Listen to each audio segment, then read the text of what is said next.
for the good of all Creed. I'm expecting like a big tentacle monster coming out of my mouth. Oh, are you a flirkin? I'm a flirkin. It is a very cute flirkin. Yeah, it is. Looks like a cat to me, but what do I know? Anyway, welcome in everybody to another episode of Disney Movie Review, and we are back and better than ever. And this week we are back in the Marvel genre as we review the one and only Captain Marvel. Did you have to say one and only like that?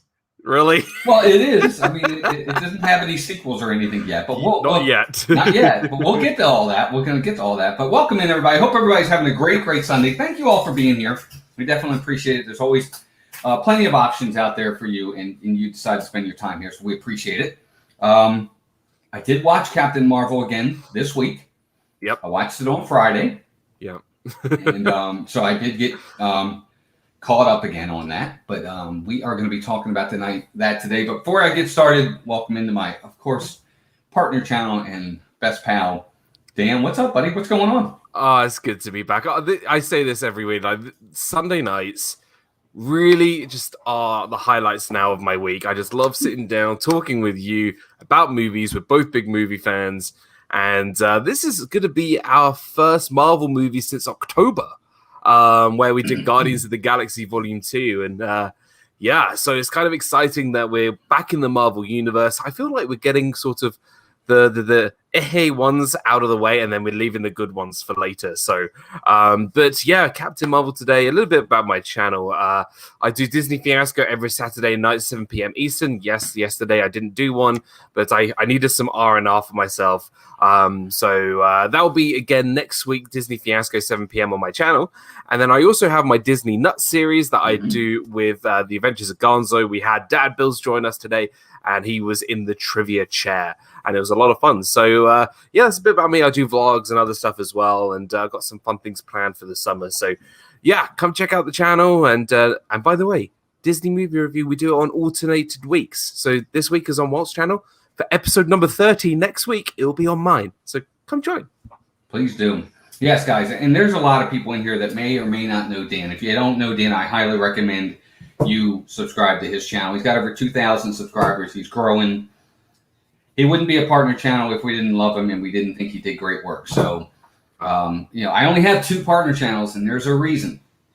We are very picky with that, and we're very honored to have Dan as a partner channel. So please subscribe to his channel. Check him out first. Check out the videos he's done. You'll see what we're talking about, and I'm sure you'll want to subscribe. So, buddy, let's say hi to everybody in the chat real fast. Yes, let's do it. Before I even do that, I got to say Dean over at The Live Place, of course, theliveplace.com. Please check out Dean. Dean's fantastic.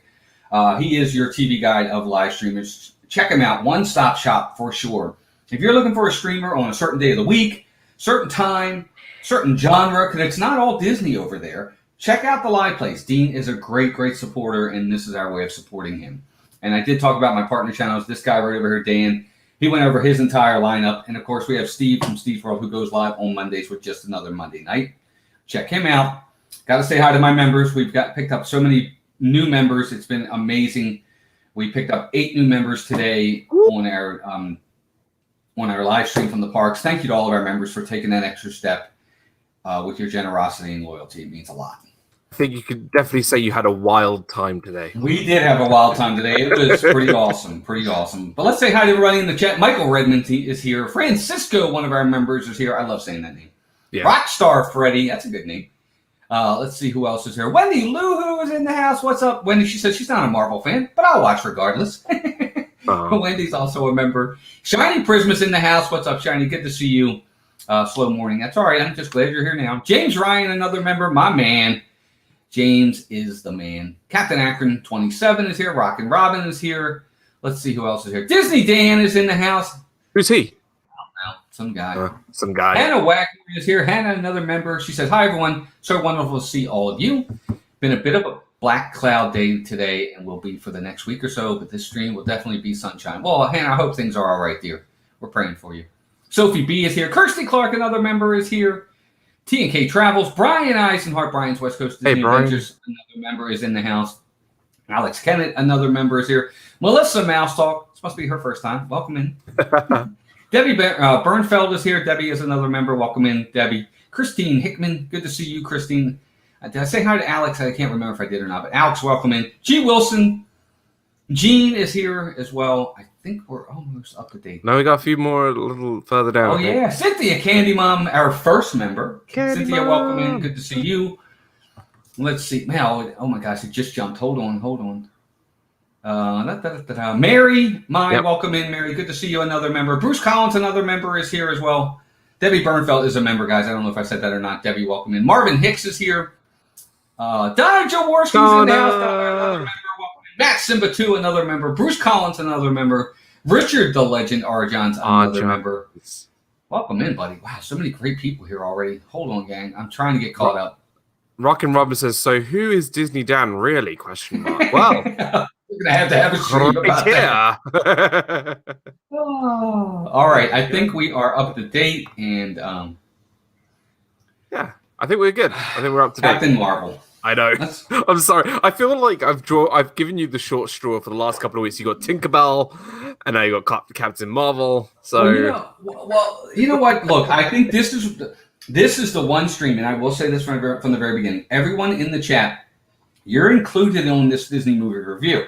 It's not just about Dan and I. We'll go over the movie. We'll talk about it, the plot and everything, characters, this, that, and the other, and then we'll give our take on what we thought of it. But you guys do too.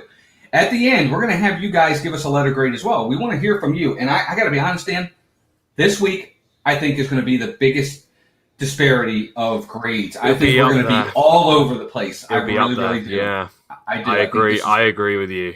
I think this is going to be that week. I could be wrong, but I think we will. This could be more divisive than George of the Jungle. Could be.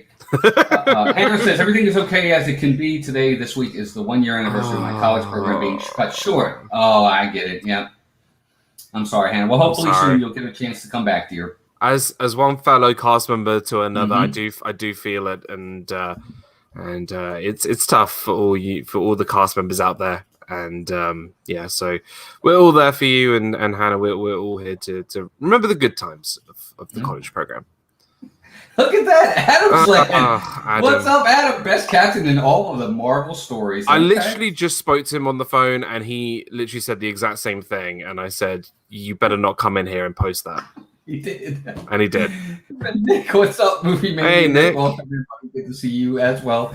So let's get into this. Captain Marvel. It is a period story. I'm going to call it. I'm going to call it a period story because it's not real time. This is from back in the 90s. Late 80s. It is the 90s. The Late 80s, early 90s. Okay. Blockbuster was a thing. Right. Sir Isaac Nail, welcome in. Hey, Isaac. Good Isaac. to see you, pal. So, and Craig's Robotics is in the house. Hi, gang. Sipping some brews, watching you guys in the shop. Welcome in. Thanks for being here. Guys in the shop as well. Hope everybody's doing well. So it is technically a period movie. Yeah. It's from the 90s, so it's not real. It's not present day. I think in the chronology, if you look at the Marvel chronology, this is actually the second movie in the series, but obviously in its sort of theatrical release, it's way, way further on. Yeah. It's after Infinity War. Yeah. It would be. You're right. It would be second if you're chronologically going. It's after Captain America: Winter Soldier. Yeah. Absolutely. That would be first, right? Because that was in the 40s. Yeah, the first Avenger would be first, and then the 90s for Captain Marvel. So two captains at the start. Chronologically, yes. Chronologically, yes. Well, depending where Thor comes into it. Right. Yeah. Well, I mean, he's been around he's a god. Thousands of years. Yeah. But anyway, so the movie itself basically starts with kind of a dream. Ultimately, that's what she is doing. Her name is, what is her Cree name? Because Veers, right? Because it's Carol Danvers. Right, but they call her Veers. The tag was cut off. Right. It's just called Veers at the end. Okay. Right. So Veers is her name, and Veers wakes up from what she thinks is a dream, but it's really ultimately it's not a dream. But yeah, she kind of wakes up and she's already on the planet of Kree, where they're all from. Yep. And it's a weird start to me. I'm sorry. I hate to say it. No, yeah. Well, I think let's put things into context. We've already met the Kree before, and if you don't know who the Kree are, the Kree were sort of the villains in the first Guardians of the Galaxy film with Ronan the Accuser. And Ronan the Accuser is sort of that extremist Kree who wants everything to be pure and pure Kree and whatever. And Viz, aka Captain Marvel, was part of their police force, their star force, and sort of had their own sort of team. So we have met the Kree before. We kind of know a little bit about them. We know that Ronan was a villain. So already we get sort of speculations that these guys, there's something about these guys that we either like or don't like. Right, exactly. But the movie plays them to be good guys. And we'll get to that. What's up, Tracy? Welcome in. Tracy Glenn, Kenzie Days' dad as well. So basically, that's what they're there. They're on the Kree. Jude Law is in this movie as well. So is completely wasted in the MCU, by the way. He could have been given such a great part in the MCU, yet we give him a character who I can't even remember his name. I can't even remember the villain's name in the. Okay, I've already told you the spoiler, but yeah, Jude Law completely wasted in the MCU. I'm sorry, like he's such a great actor. What do? You give him a no-name villain. Ugh. Well, it was like Jan Rog. Jan Rog. Yeah, I'm looking it up now. It's called Jan. He's Jan Yon hyphen Rog. R-O-G-G. He sounds like he's related to Yanni, the musician. Well, so basically they're there, and Dan's right. They're a police force, and they have to go to this one planet to recover, I guess, one of their own Kree or a double agent who's got some information on the Skrulls. And the Skrulls, of course, are these shape-shifting bad guys, so to speak, in the movies. They can turn into other things. Now, it's not as easy as that. They have to see it first before they can turn into it. But they can turn into like I could be a Skrull right now, and you wouldn't know.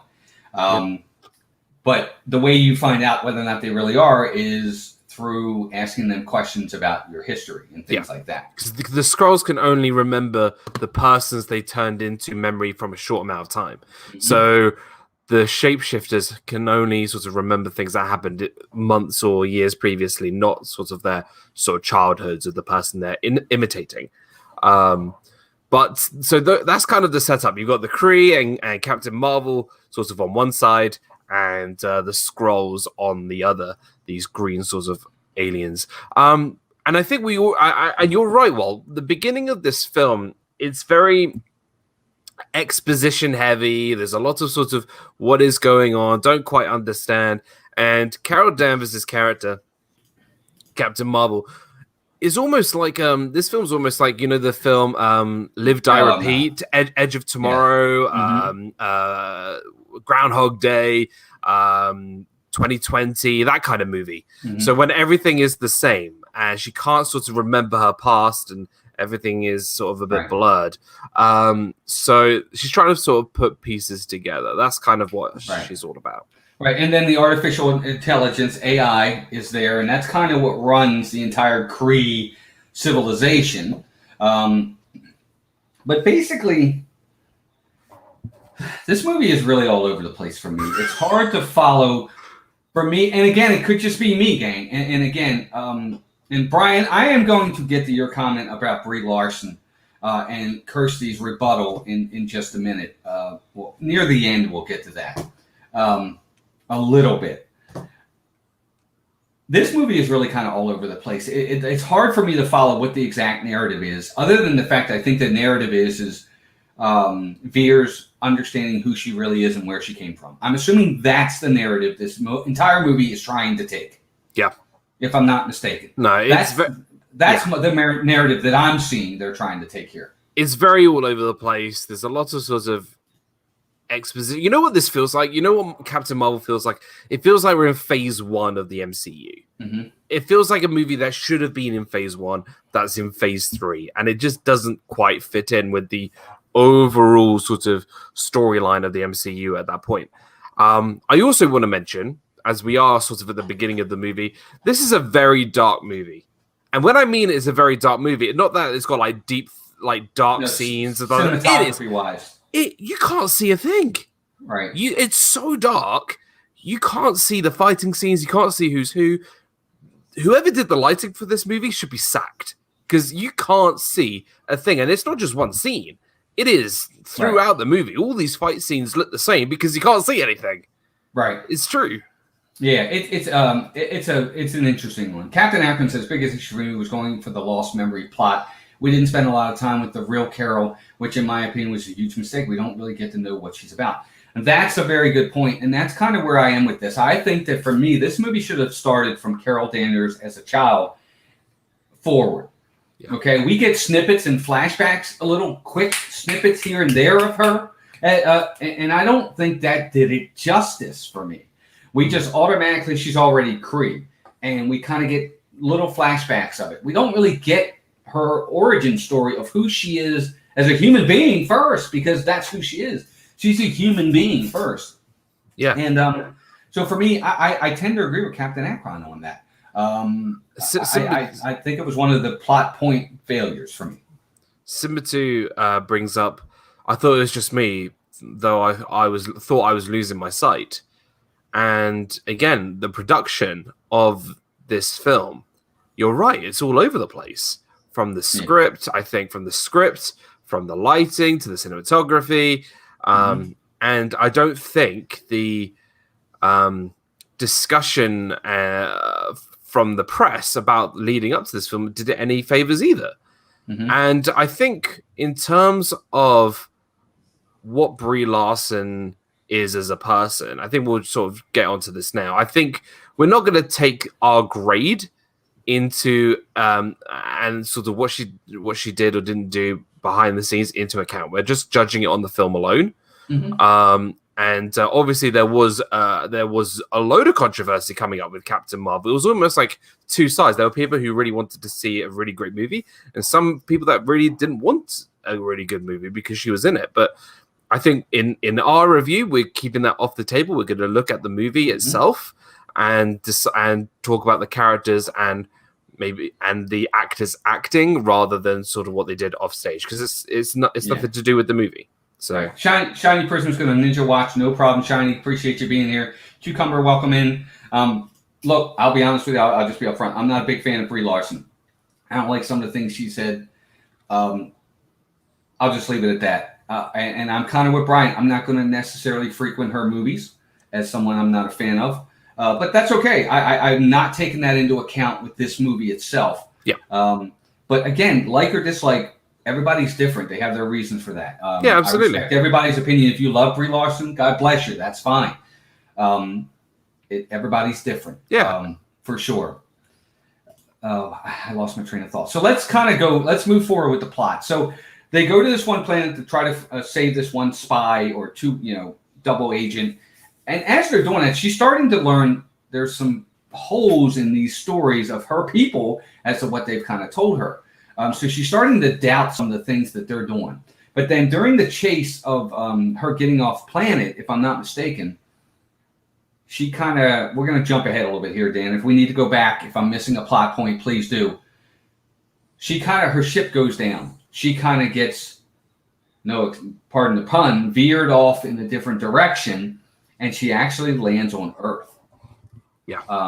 If that's, am I jumping too far ahead with this, or you think that's good? Yeah, no, I think you're definitely on the right track here. So when they were on that sort of rescue mission, the Kree who she was sort of with were trying to sort of get sort of someone back, but actually the person they were trying to rescue was in fact a Skrull, and it was sort of like a double cross almost. Yeah. The Skrulls took her captive. The Skrulls sort of get her memories, and that's where what it was. Right. Yeah, they got her. She's hanging upside down, right, and they're sort of accessing her memories. And the Skrulls essentially are looking for a way to find a new home. And what they're trying to find is, what did they call it? The power source. Power source. I think they called it the power source. Which ends up being something a little later, which we'll tell you. Yeah, we'll get to that too. They're looking for this power source, and at first we think they're looking for this power source to use it against the Kree in a war that's been going on for centuries, it seems like. Yeah. So they do capture Carol, and they're going through her memories, and now she's starting to see memories of things that she doesn't even remember. And she's like, what are they doing? She thinks they're manipulating her into seeing things that never really happened. But these are things that happened. These are old memories. Because you hear the guy saying, no, go back a little further. Okay, stop right there. Hold it. He's kind of talking to her as he's doing that. That was an interesting part. I like how they did that. Yeah, I actually watched this a couple of months ago with my parents, and they were so confused what was going on. If you don't know kind of anything, if you've not really watched Marvel, or if you just watch this out of the blue, you'll be kind of confused what's going on. But I kind of like, again, I like how they did it. Like, he kind of used it as like a VHS sort of player. Her mind is a VHS player. Like, go back. No, go now. Play it. Now go forward. So I quite like that. And then obviously she escapes. She has sort of her hands in like these like these constraints. She like, shoots them at the scrolls and whatever. And she escapes and ends up on crashing into a Blockbuster. Hashtag rest in peace Blockbuster. Because that's where I used to go all the time as a child. And then she comes across a very well digitally enhanced Nick Fury. Yeah. Oh, let me address this. Kirsty says this, and this is funny because there are definitely two sides to this. She says, Hannah, chronologically and release are very different. If you watch chronologically, which I do, the story itself will make more sense, kind of like a timeline rather than when they were released. And see, Kirsty, I'm the exact opposite. To me, I think it makes more sense if you watch the way they're released. I don't think the chronological makes sense to me. I can't watch it that way. And I think, Dan, you're a chronological guy, correct? I like them both. I'm a release guy. I'd rather watch it how they were released. It makes more sense to me. Yeah. I've watched them both ways now. Before, when I told you that I watched it chronologically, I was sort of trying to see if it changes my experience. To be honest, it doesn't really change my experience. You can either watch it chronologically or release date. They're both as good as each other, I think. Okay. And look who just joined the chat. Pete McDevitt's in the house. What's up, Pete? How are you, sir? Good to see you. Good to see you, brother. Doing well. Pete's live later on this evening. Be sure to check out Pete's show. That's going to be a lot of fun. Off the wall, where I think Pete's in the hot seat tonight. So he's in his own seat, which should be interesting. That should be a good time. But yeah, chronological to me and release date, I would much rather watch release date. Yeah. I think we get enough of the stories. To me, it makes more sense that way. But everybody's different. Hannah had asked me a while back. I had told her to watch release date way, but again, it's different for everybody. Candy Tink, welcome in. Cy, welcome in. Good to have you Cy. here. Hope you're doing well. She watched Captain Marvel today. Who did? Cy? Hi. Oh, look at that. Yeah, she said, I actually watched Captain Marvel today. There you go. Look at you. But let's keep going. So she lands on Earth, and yes, so she lands through this Blockbuster. Kind of a funny scene there. So she comes outside, and there's this security guard there. And she kind of goes up to the window and says, yeah, how do you, where are your contact devices? I don't remember what she called it. Basically, phone. Where's your phone? She needed the phone home. And that's what she does. She calls over to Jude Law's character and tells him where she's on Terran, because I think Terran is what they call it. Yep, Terran is Earth, yep. Yep, and he's like, well, we're on our way. Don't move. Well, guess what? Because she landed on Earth, several of the Skrulls followed her. They also landed on Earth. I think it was 3 or 4 of them. Because, again, they feel she can tell them where this power source is. And then that's kind of where we get into this chase scene where she's chasing down the Skrulls. And that's kind of an interesting scene. Dan, what did you think of that one? You know what? I just want to recap because they brought Samuel L. Jackson into the film. With Agent Coulson, which we haven't seen since the first Avengers film, which, look, I miss Coulson. I think Coulson died way too early, and he was only killed off for Agents of S.H.I.E.L.D., but, you know, he's a great character. But what they did with it... Hey, Chris, good to see you, buddy. With the digitally remastered of Nick Fury, I think they did that very well. With what they did, really, really good. And then the chase scene on the track... You know what? I'm going to say it right now. This is probably my favorite part of the movie. Hey, Brandon and Heidi. It's always sunny. Welcome in. Good to see you as well. Everybody be sure to hit that like button. We are at 41 likes already. Thank you so much. Wow. Let's get to 50, guys. Come on. I actually really liked this chase scene because, one, it was the only action scene that I can really remember somewhat in this film. I really enjoyed sort of the Grandma Skrull versus the That was interesting. Captain Marvel. Yeah. I thought it was great. And I thought it was a really interesting and cool sort of chase scene, chasing somebody who shapeshifts and that. And I really also like the fact that Nick Fury was in the car with who he thought was Agent Coulson, but it wasn't Agent Coulson. It was a Skrull. It was a Skrull, and I like that too. I like those sort of small, didn't expect that kind of moments. I kind of like that. Yeah, so I agree. Yeah, the thing about it is too.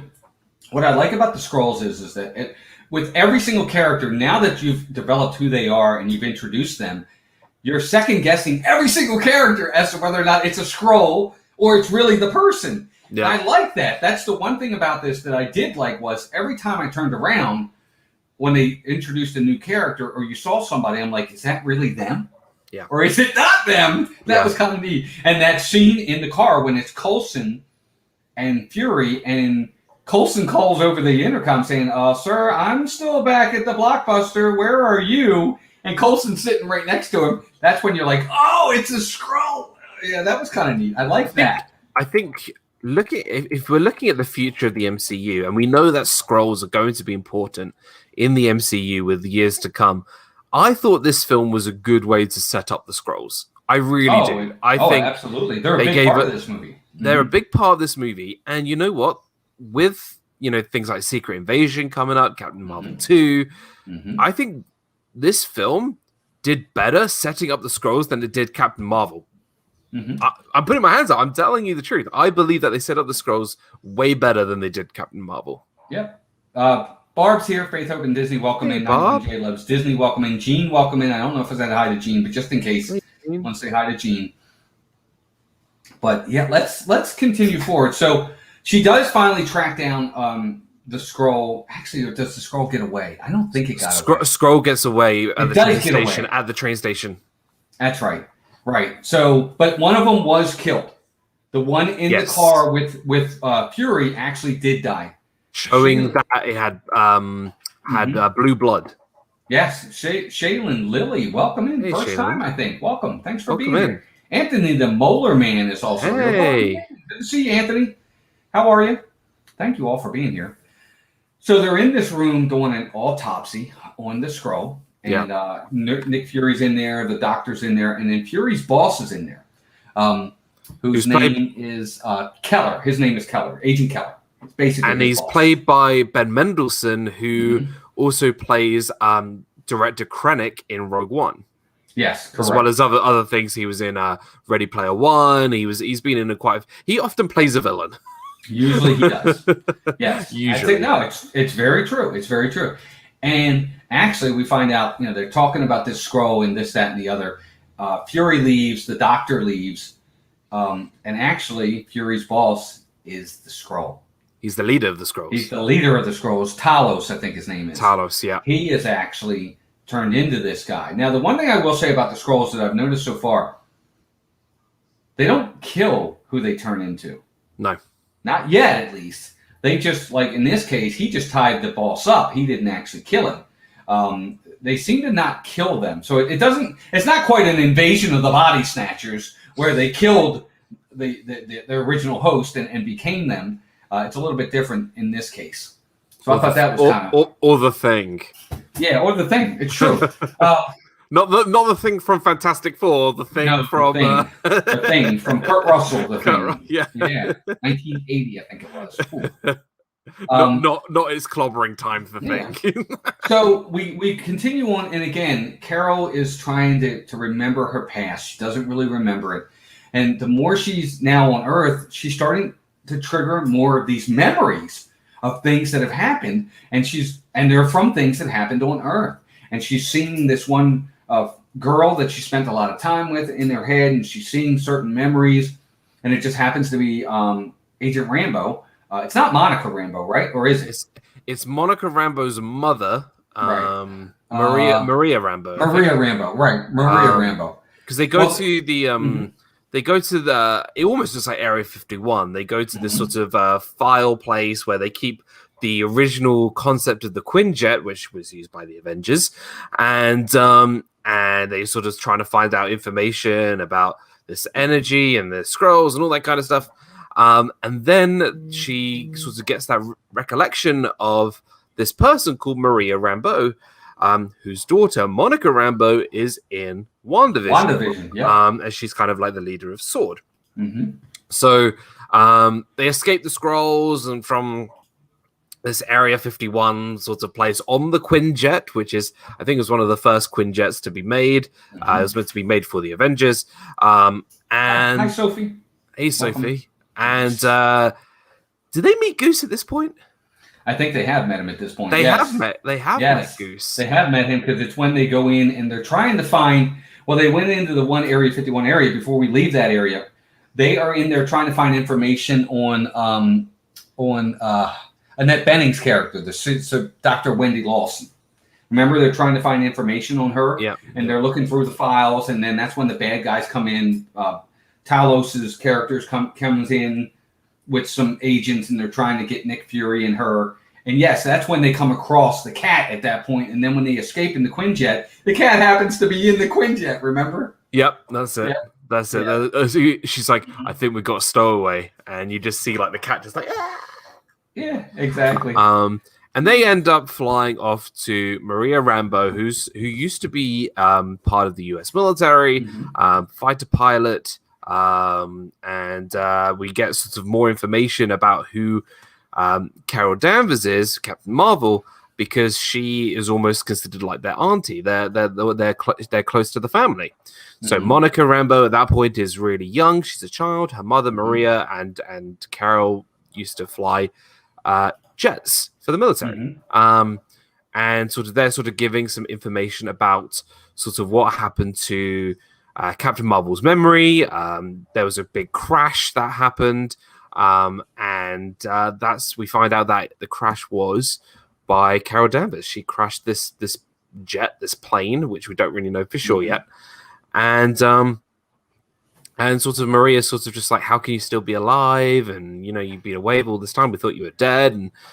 And that's pretty much where we get that. And they're sort of trying to reconnect with Maria and Monica and that.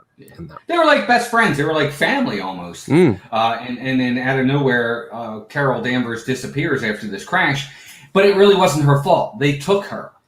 They take the Kree took her. She didn't just go away on her own. She was literally taken. Her memory was wiped pretty much, and that's when it happened. But it's not like she went by her own accord. She was really forced by the Kree to be taken, but she just didn't know it because she wasn't responsible at the time.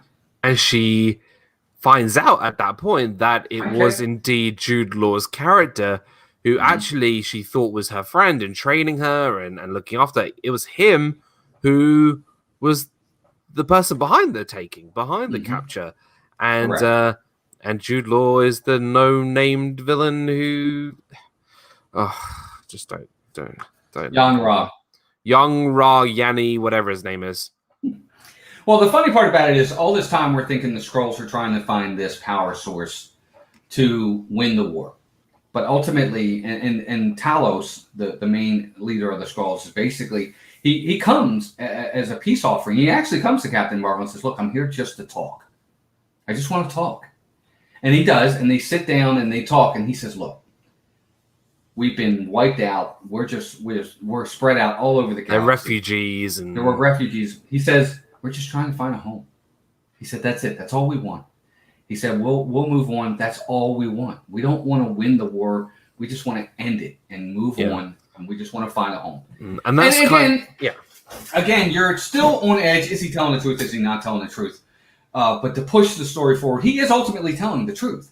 That's what he wants. That's what he wants, and that's what they, at least the majority of them, want. Yeah. So essentially, the Kree who Captain Marvel was with are actually the bad guys, and the Skrulls who we thought were the bad guys are actually the good guys.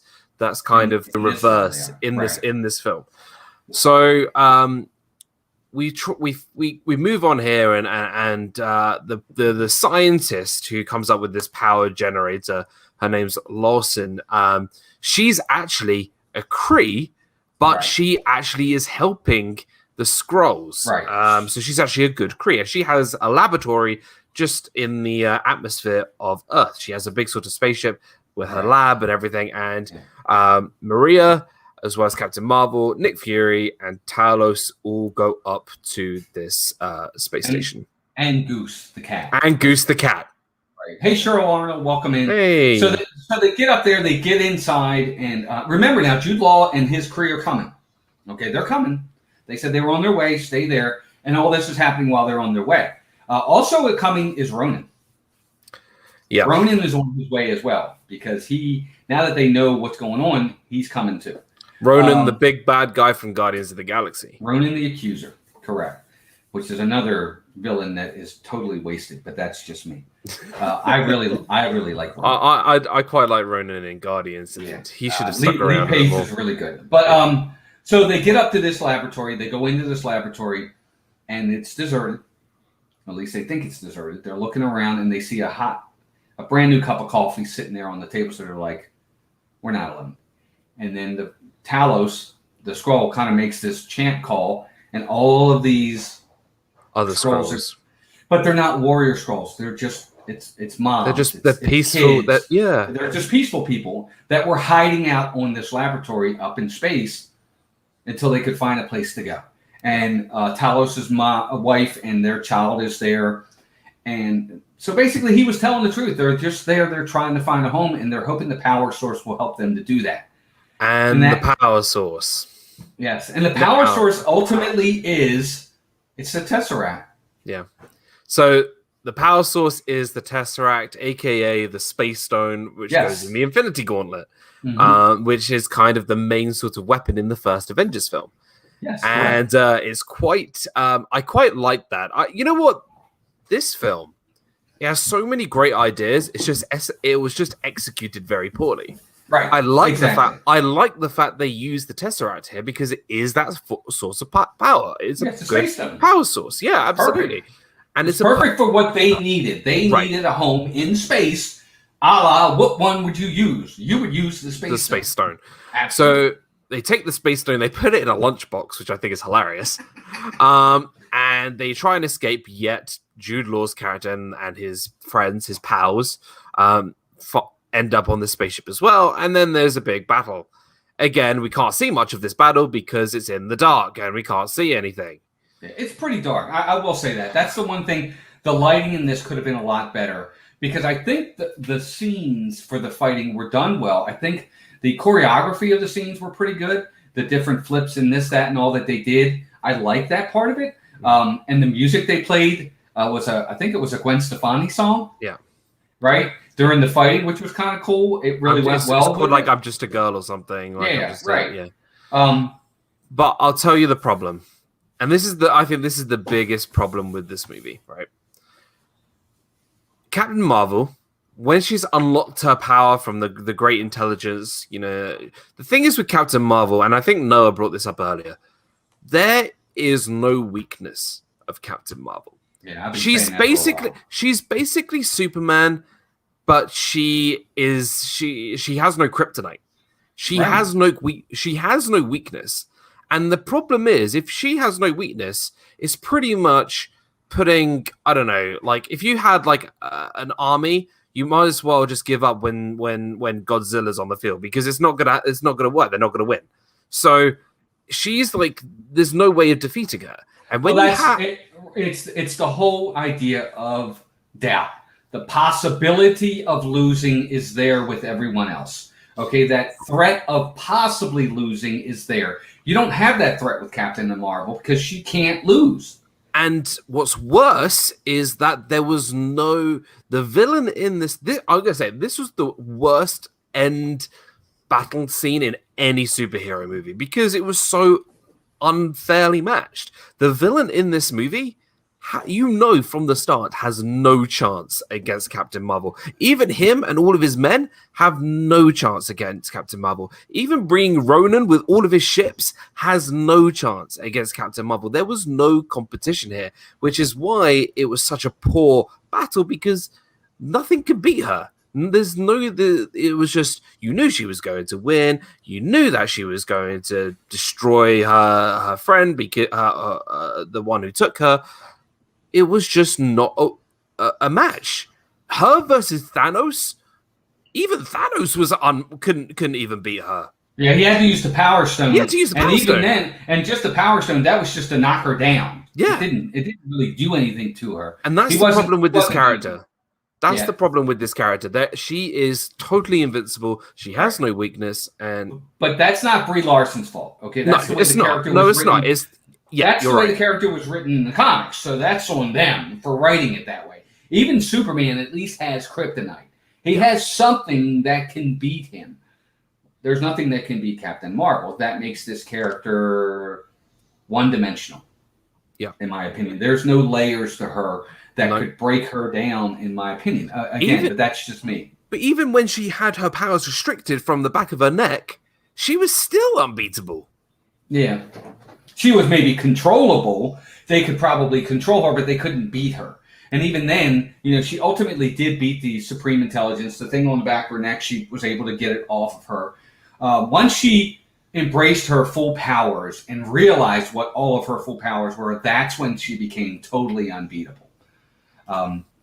Rocket Mama says, "Walt, does Captain Marvel have immunity to COVID? If so, take blood for vaccine." You could probably. You never know. You could probably give Captain Marvel COVID, the Black Death, SARS, and swine flu, and she probably would still be alive. She's just way too powerful. Right. I think the other issue that I have with Captain Marvel, and again, she just happened to get her powers because something exploded. I don't know. I don't know. This character it's hard for me to enjoy the character, but that's just me. Why do you think Captain Marvel only came in last minute of Avengers Endgame? Because if she was there at the start, she would have won straight away. Yeah, it wouldn't even have mattered. It wouldn't even mattered. Yeah, it wouldn't even have mattered. Because they knew they had to make the battle seem like the battle was in balance, that there was a possibility that they could lose. Carl says, "I really don't want to watch it." Well, I would suggest you watch them. I always suggest you watch it. Yes, everybody should watch them. So ultimately, yeah. Go ahead. I'm sorry, Dan. No. I was just going to say it's always worth watching because there is stuff in this film that is enjoyable and that has sort of effect on the Avengers and the whole storyline. It's just how her character was written that I think Walt and I really didn't like. Yeah.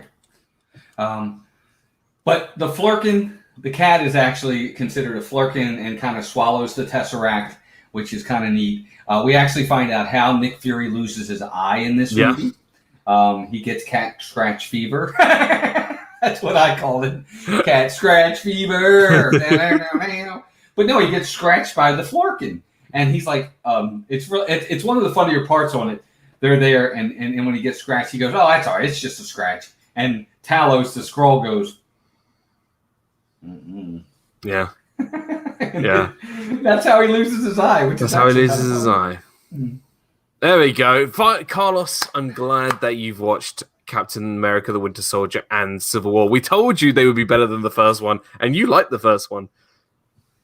Yeah, they're a lot better, but we'll get to them. But anyway, so ultimately, in the end, she gets our memories back.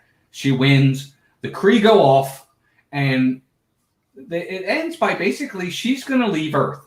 Okay, at this point, she's going to leave Earth to help the Skrulls find a place to live, which is great. That I don't mind at all. It makes perfect sense. Look, that's what this was all about. It was about A, her finding out who she really was, and B, getting these people a place to live.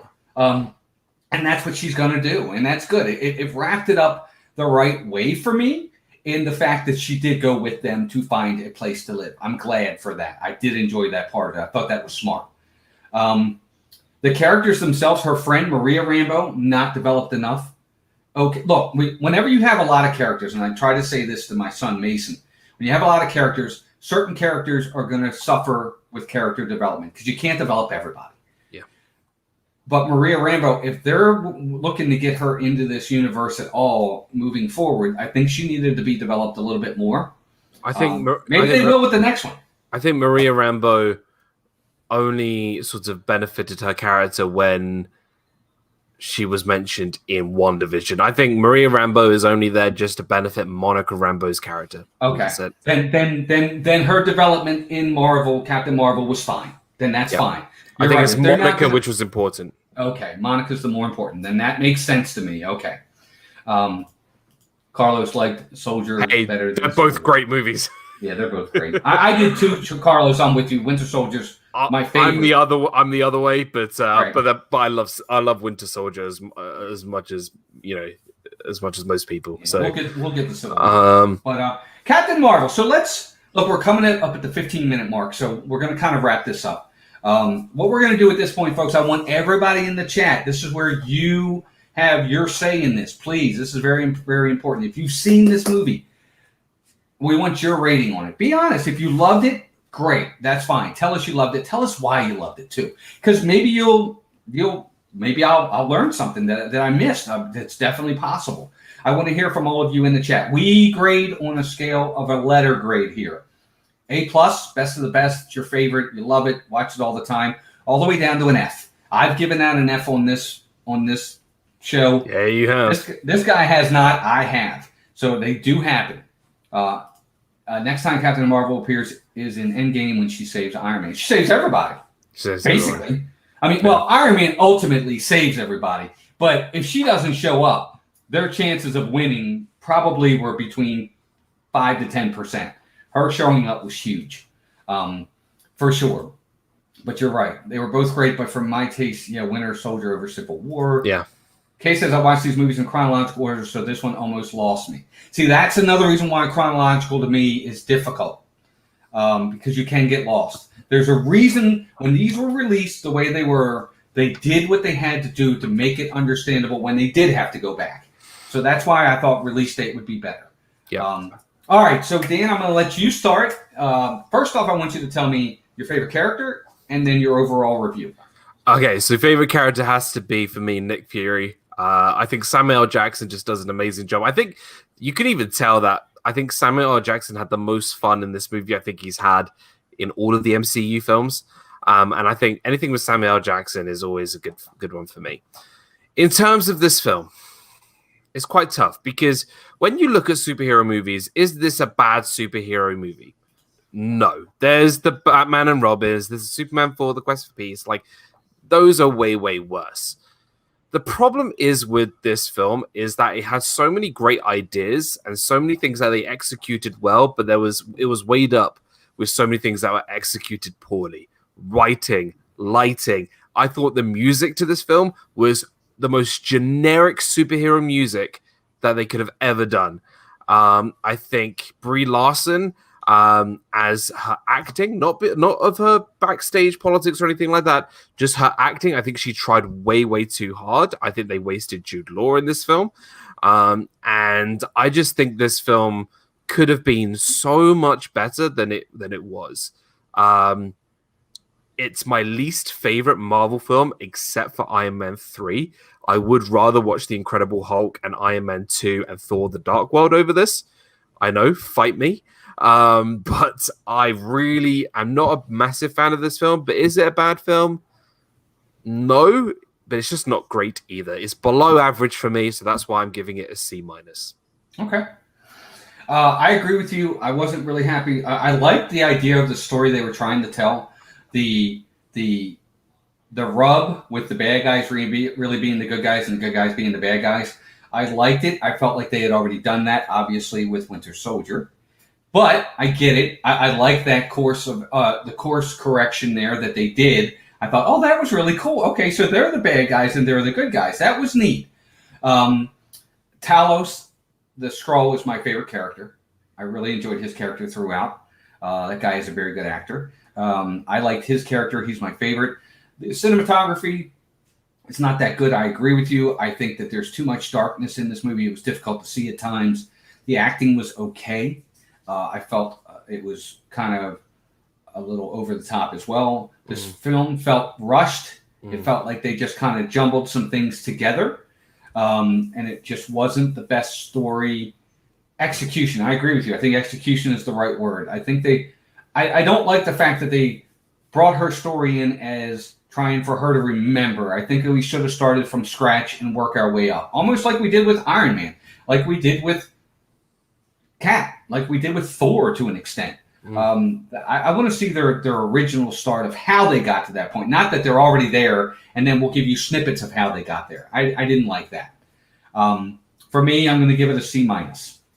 It's certainly Is this the not first time worst we've film. matched on a grade? I think we did last week too. Okay. But for me, it's a C minus. Certainly not anywhere near the top. You guys are going to laugh at me. I fell asleep. I did. I fell asleep for like 5 minutes. I'm not surprised. I'm not surprised. I did. I nodded off on this film. I am not surprised. But that's just me.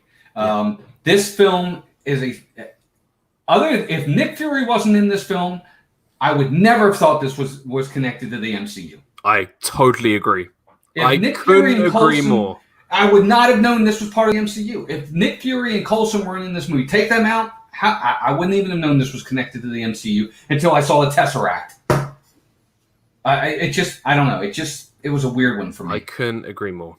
All right, so Dan, if you don't mind, bud, let's see what everybody said in the chat. Let's go up to the top. So, Captain Akron says, B, I liked it more on rewatch once I understood more what it was about. Less polished than I'm used to from a big Marvel release, but a lot of effort and a lot of heart. Okay. I completely get that. That's absolutely fine. I totally agree with your opinion there. Kay Atwood says, my favorite character is Goose. I mean, Goose has to be one of our favorites. And I give it a D minus. Simba2 gives it a C, or is it the C minus? Some entertaining parts saved it from a D.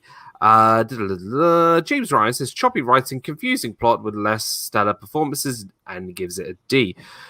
Noah gives it a B plus. Sophie B gives it a C, and favorite character is Goose. Funny moments, but the movie can be confusing. Kirsty Clarke gives it an A plus. I love this movie. I felt it was all about girl power and showing that. And I think, you know what? I think she does show that, and I think we can perceive it in that way. And I think it's great for women empowerment. And I think she is that sort of superhero that people can admire. Definitely all about girl power in this movie. Absolutely. I totally agree. What I don't like, Kirsty, I'm going to take you to task on this.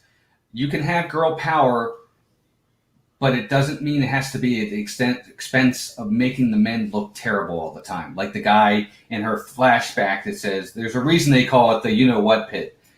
Not all guys are like that. I'm going to jump ship here and say I think a movie that did it better was Wonder Woman. It was better writing. I mean, girl power is definitely look there should be that. I mean, it's absolutely there. Absolutely, I totally agree. I just think the way the character was written, I think, was better in Wonder Woman. But I totally agree with you, Kirsty, that it does show women empowerment. I think that's fantastic. It's great. It's great to see that in a movie because it's always the guys. I think having a female strong superhero is absolutely needed. So, where Marvel has done a good job with this, and I think Kirsty will agree. Marvel has done a good job of showing the empowerment for both. You don't have to have the empowerment of one at the sacrifice of the other. You know, Black Widow is just as empowering in these movies. When she's in with all the Avengers, you see her importance and how important she is and how equal she is to the boys. You can do that without taking away from the voice, and vice versa. That's what I want. Even that scene in Avengers Endgame with all the women standing up together, I think that's a fantastic scene. So, Dana gives it a B. She really enjoyed it. Movie Mania Nick says, I liked Coulson. He was funny, and seeing a younger version was cool. The de-aging was cool. Good, but not the best. C plus. I wish Coulson was in it a little bit more. Okay, I think we should have had a bit more from Coulson. Can I give the entire series except for Guardians of the Galaxy a resounding blah? Sure you says can. Wendy. Absolutely. Absolutely. MCU is not for everybody. Wendy, I agree 100%. No problem with that. I get it. Look, people, there are certain series I'm like blah on, so I totally get it. It's not for everybody. Yeah, it's not for everybody. G. Wilson, she says, strictly from an entertaining perspective, I would give it a B, but I watched the movie really knowing nothing about Marvel. Bryan says, I didn't finish it. That's even worse than an F. Oh, jeez. Happily ever Yaddy, welcome in. Good to see you. Chris from Dabble says B-. Hey. Colson back. Hi, Yaddy. I'm sorry. I want to say hi to Yaddy. Hey, Yaddy. B-. Colson back on screen, and this is the only reason I give it that and not a C. Timothy Rainwaters, good to see you, brother. Gives it a B-. I think we are there. I think we're there. Yeah. I think we're good. We're there. All right, good. And Kirsty's right. There aren't a lot of girl empowerment movies in the Marvel Cinematic Universe. Yeah. Till this movie, Captain Marvel. I agree 100%. The problem is there's not a lot of main. Look, when these comics were written back in the day, it was all about the guys. Okay, that's the way it was written. They're trying to bring that forward more. I think, obviously, Phase 4, Kirsty, you're going to see a lot of girl empowerment. We've got a lot coming. We've got Ms. Marvel. We've got the Hawkeye, the girl who's replacing Hawkeye. We've got the girl replacing Iron Man and Ironheart. We've got so many women. It's coming. Yeah, but the other thing too is there's different phases. Phase 1 was about the guys. Phase 2 or Phase 1, 2, and 3 is about the guys. I think 4, 5, and 6 will be about the girls. And then we'll see where they go from there. So Austin Gregory, welcome in. Austin says, I absolutely love the movie. Definitely one of the most underrated Marvel movies, in my opinion. Think it would have been better in a series, though. Never thought of that. I think it would have been better. Dwayne Wiley says, Dwayne Willie, yep. Dwayne Willie says, I love the MCU movies, but Captain Marvel isn't in the top half. Probably a B-. Well, B- is pretty good, though. Yeah, I mean, that's not bad. I think that's good. Yeah. But I think you know what, Walt? You said at the start of this stream that we were going to have very big polar opposites in terms of grading, but actually, apart from maybe a few, I think there's quite a correlation here. I think our consensus was more than I thought it was going to be. I really thought we were going to be all over the place with this one. Yeah, but we'll see what happens moving forward. I think. I don't know. It's hard for me. Again, characters I like to connect with are ones where there's something to lose.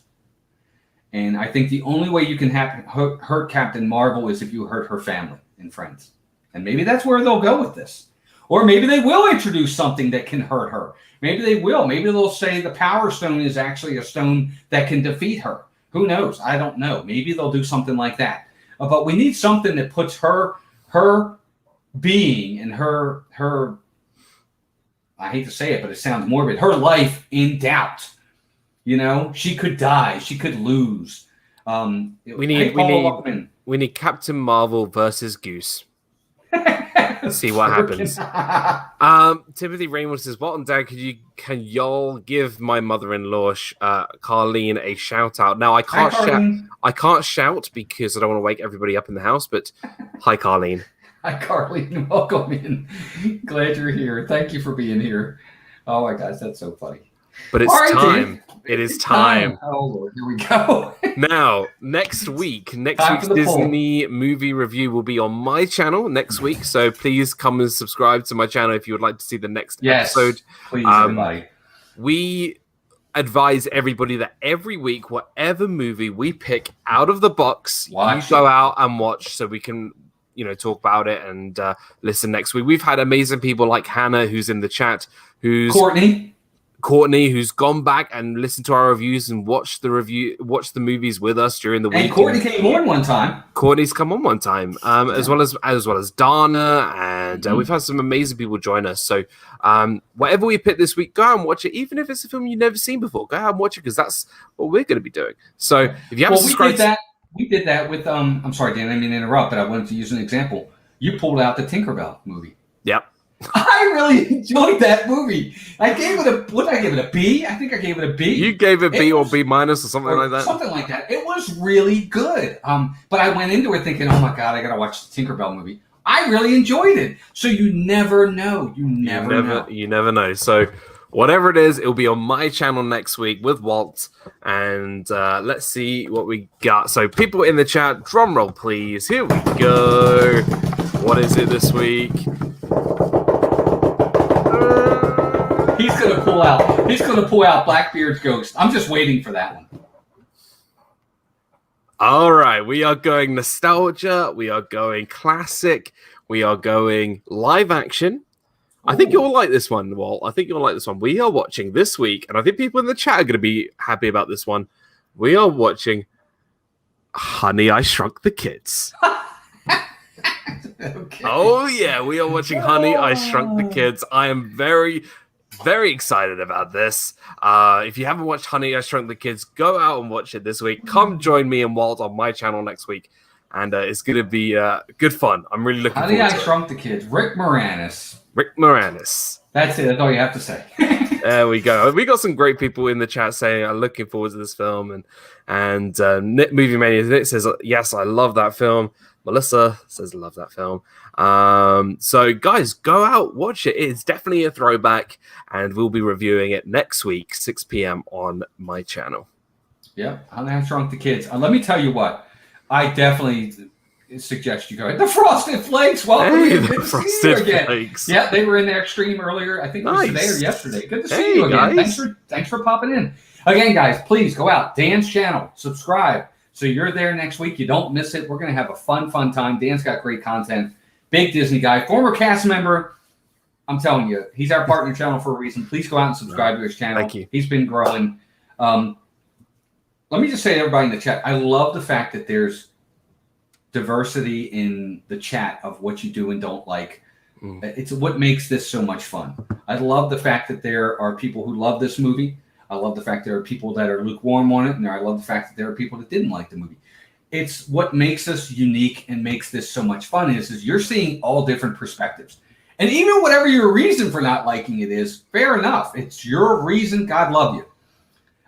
These are so much fun. I love doing these each and every week with Dan. Me too. I know Dan loves it, but what we both love is the fact that you guys in the chat really get into it and you give your opinions, and it's fantastic. And you've educated me, okay? I in the chat, I've learned some things as well. I think it's great. There were times we needed backup because we would either forget or need some clarification on things, and you guys have helped us massively. All the time. So, All the time.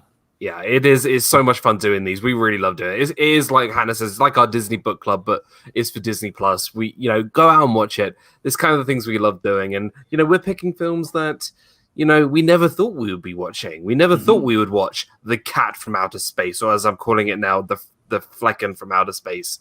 There's so many films that we never thought we would watch, and this is the opportunity for us to go out in the week, watch it, and then come together and talk about it. So if you haven't seen, and next week will be our 30th review. Honey, I Shrunk the Kids 30. will be our 30th review, which is absolutely crazy. Yeah, we'll have to see when we started and see when our 1 year anniversaries come out, because it's not necessarily 52 weeks because we've missed some weeks here and there, but we still did have that first week that we did it. We'll have to look that up and see if we have like a 1 year anniversary special show or something like that. We'll have to go back and talk about which were our favorites, which ones were our, least favorites. George of the Jungle. Guys, thank you all for being here tonight. We definitely appreciate it. Dan, anything else coming up on your channel? One last plug? Yeah, so if you haven't subscribed to my channel, my name is Disney Dan, DIZNEYDAN, all one word. I do live streams, I do vlogs. Again, like Walt said, I was a former cast member. My main show is Disney Fiasco, which I have every Saturday night at 7 p.m. Eastern, where we talk about all different ranges of topics. It'll be our 129th episode, 129th episode this coming week. And it's always different topics. It's never sort of the same topic, and it's always a lot of fun. So come join us, Disney Fiasco, 7 p.m. on Saturdays. Sundays is, again, another big streaming day where I have Disney Nuts with the Adventures of Gonzo, which we sort of do like a Disney trivia challenge, and then obviously Disney movie review, 6 p.m. as normal. And then I do lots of other things as well. I do vlogs. I'm always on with Rob Fuzz, who's in the chat. We do pub talk and hangouts as well. And plenty of other things as well. So if you haven't subscribed to the channel, please feel free to do so. If you like Disney food, I'm there for all about the Disney food. So, but yeah, thank you so much, everybody, for coming out to talk about Captain Marvel with us today. So Yes, I agree. Pamela, thanks for stopping in. No problem at all. We're just glad you came by. For us, Melissa and I, we have a lot going on as always. Tuesday night is Insanity. We'll be back Tuesday night, have a special show on that. And still coming up with the topic. We might do another one of our Mount Rushmores we might do our Mount Rushmore of Marvel or just comic books in general. We'll have to see on that. But we'll have a fun topic for Tuesday. Next weekend, we will be doing some things a little bit different. Saturday, we are in the parks. We will be at Disney's Hollywood Studios. So that'll be a lot of fun. But Sunday is going to be a little different. Sunday, we are doing another resort tour. And we are heading over to the biggest, the granddaddy of them all. We're heading to the Grand Floridian to do a resort tour and hopefully a room tour of the Grand Flo. So that's going to be a lot of fun next weekend. Hope you guys can join us for that. Look for the times. Usually they're early mornings. We are going to see about that, especially for Saturday. Might be an afternoon. I don't know yet. But we got a lot coming. Mouse Madness is up and running. Get out there and vote. Vote. Yes. I've been doing it. Yes. Vote. Guys, this is the best. This is so much fun. Always go and check the community tab on Walt's channel. Vote for your favorite ride. Yeah, it's on Twitter. You can find it on Facebook. You can find it on our Instagram. You can find it on our community channel for YouTube. Vote for your favorites. Every day, 4 new matchups every single day. This first round shouldn't be too difficult on picking your winners, but it's going to become more and more difficult as the rounds go on. Vote, vote, vote. It's so much fun. Thousands of votes. I'm telling you. It's fantastic. Like, for example, how is Slinky Dog Dash beating It's Tough to Be a Bug? Come on, people. I'm telling you, look, the first round isn't as difficult, but once we get into the second round and closer to the final, it becomes much more difficult. Look how close that one is. It's a Small World. Buzz Lightyear Space Ranger Spin. It's a Small World. It's 52%. Buzz Lightyear is 48%. It's close. It's close. One or two votes can make the difference. Go out there and vote, guys. It's so much fun. And then last thing for us this Thursday is, again, the next episode of our Disney Ride-Along series, which has been a ton of fun. I hope you guys enjoy these as well. But other than that, gang, Dan, thank you, pal. I appreciate it. I hope you had fun. Yeah, I'm always have fun every Sunday. Guys, we hope you really enjoyed this stream. Yeah, we did. We had a great time. And until then, like we always like to say, take care of yourselves and each other. And we'll talk to you all really soon. Bye, Goose everybody. The cat. For the good of all Creed. For the good of all Creed. Oh. What happened? Apparently we're still live. I think Walt hit the wrong button, so we're still here. I hit the wrong thing. We need a blooper reel. This is blooper reel, everybody. This is Disney movie review after show. This is the Disney movie review after show, everybody. Oh my god! Welcome in, everyone. Look how red my face is getting. Oh my god! Breathe, Walt. Breathe. Everybody's like, good lord, Walt, you're turning violent. That's hilarious. I hit leave studio and hit it instead of hitting end broadcast. What an idiot. I'm sorry, everybody. Everybody's gone mad in the chat. Chris has clipped it. Thank God. Oh my God, the best part is I gotta go back and watch Dan because it's probably Dan's like this. He's probably like, what's going on? What the heck just happened? If that doesn't deserve a like, I don't know what is. Hit that like for that. Oh gosh, I'm sweating. Oh, I hit it and I'm like, pardon my language for a minute. I go, what the hell did I just do? I had a long back for this. Oh my gosh. Good night, everybody. Good night, everyone.